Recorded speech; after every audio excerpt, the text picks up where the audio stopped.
Brother and sisters, no, nandito na si kapatid, no, na naka-observe lang tayo sa palagay ng panahon, no. So dito sa paligid namin medyo malakas-lakas pa ang hangin at saka kasama yung ulan, no. Maulan talaga mga brother and sisters ang ano namin, no. Tingnan niyo. At saka patuloy pa rin ang hangin na ano, patuloy pa rin ang hangin na kumikilos, no. Ngayon napakaingay dahil sa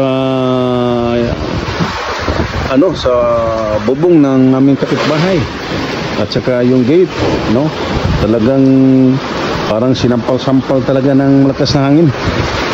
Kaya mga brothers and sisters, yan, yun ang kalagayan ng aming panahon ngayon dito. Dito po kami, yan, medyo ngayon paalis na yata si Bagyong Tino. Parang humina na yung hangin. Kanina napakalakas pero hindi naman masyadong wala namang mga punong kahoy na nababali.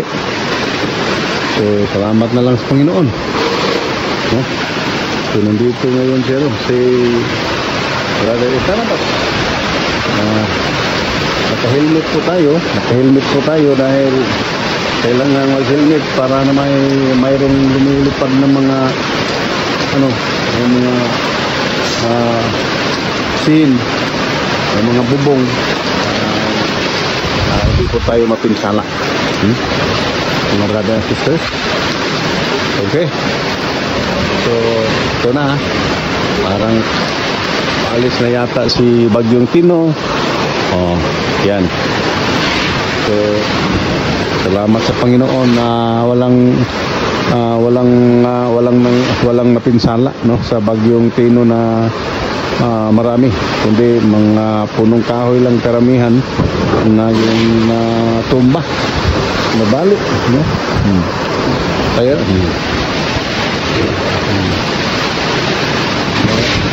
yan, yun ang sa kapitbahay namin, napakaingay dahil parang nilampaso ng nilampaso ng hangin. Napakailot, no?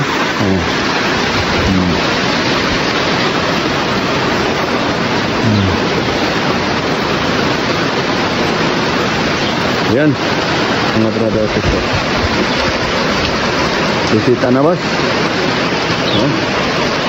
At sana manalangin lang po tayo na wala po malaking pinsala.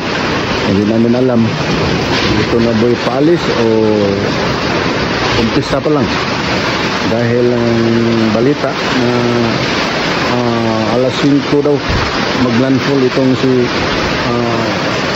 Bagyong Tino dito po sa lugar sa Cebu City. Dito kami sa lugar ating area, no? Dito po tinago namin ang mga motor sa loob, diba? Yan yung motorsiklo dyan, parang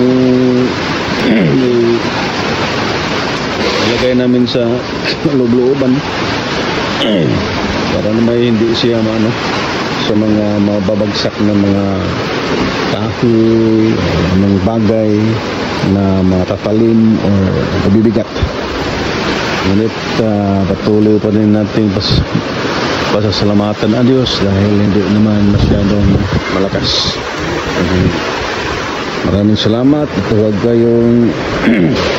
Huwag ninyong kalimutan na mag-like, mag-share at saka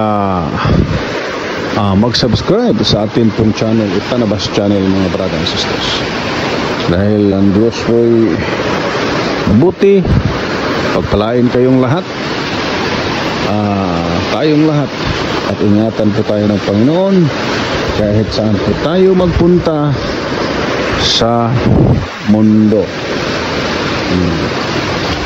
Maraming salamat. God bless.